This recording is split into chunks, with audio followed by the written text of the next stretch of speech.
In the world of designer toys, few names have stirred as much fascination as Labubu, the mischievous little figure with a devoted cult following. But behind its growing demand and whimsical aesthetic lies a more complex economic story, one shaped by inflation, shifting production costs, and the silent tug-of-war between passion and profit. Every new Labubu release arrives wrapped not only in packaging but in a price that reflects far more than artistic value. It's a mirror of a global economy in flux, one where even the smallest vinyl creature becomes a case study in how modern inflation quietly dictates the boundaries of creativity. Over the past few years, inflation has moved from an abstract financial term into a daily reality that affects everything from rent to resin. For collectible makers, the rise in material costs, vinyl, paint, packaging, shipping, is not a minor inconvenience but an existential threat. The intricate molds used for Labubu toys, the careful color layering, and the handcrafted finishing once represented purely artistic choices. Now, they are also financial ones. Each design tweak or pigment variation must be weighed against the increasing price of raw materials sourced from factories that themselves are struggling with higher electricity, labor, and import costs. A figure that might have once been priced at $90 must now contend with a production bill that makes anything below $120 unsustainable. And that's before the collectible even reaches the store shelf. Shipping costs, too, have become their own monster in this story.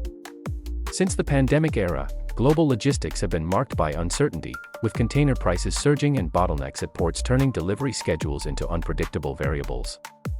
For brands like Labubu's creator, Pop Mart, or independent toy artists working through them, these costs don't just vanish, they flow downstream.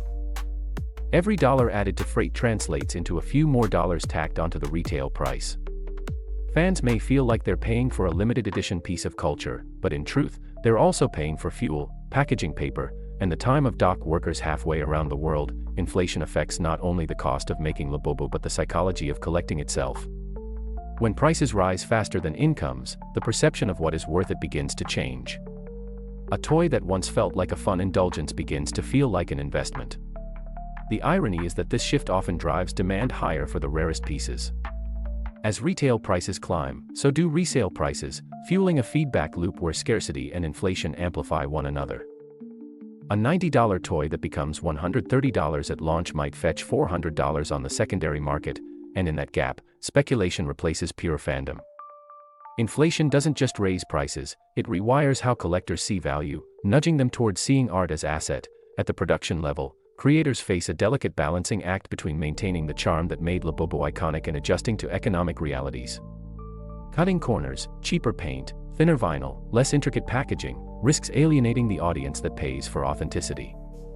But ignoring cost pressure can eat into margins until there's nothing left to sustain future drops. What results is a strategic evolution, smaller runs, higher exclusivity, and more collaboration pieces that justify higher prices. Inflation, in this way, becomes not just a financial phenomenon but a creative filter, shaping what gets made, how often, and for whom. Even marketing and distribution strategies have adapted to the inflation era. Pop Mart and similar brands rely more on pre-orders, blind boxes, and digital raffles, mechanisms that reduce unsold inventory risk and create guaranteed demand before production begins. It's a system born from necessity, but one that fits perfectly with collector psychology.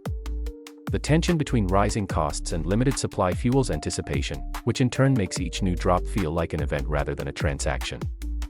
Inflation, paradoxically, strengthens the emotional bond between consumer and brand by making ownership harder to achieve. In the grand picture, the story of Labubu's rising retail prices is not just about economics, it's about survival in a marketplace where creativity and capitalism must constantly renegotiate their terms.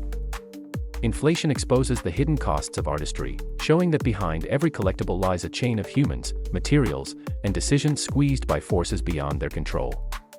Yet the endurance of the Labubu brand, its continued demand, its viral resale markets, its emotional pull, proves that people aren't just buying a toy, they're buying a story, one that feels tangible in a world where most things feel inflated and fleeting. And perhaps that's the most striking truth: inflation may dictate the numbers on the price tag, but it cannot inflate the feeling of connection that keeps collectors coming back.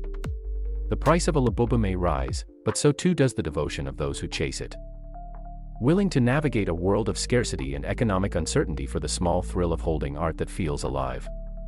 In that quiet exchange between maker and fan, inflation becomes not just a challenge but a character, invisible yet central, shaping the destiny of every limited edition smile.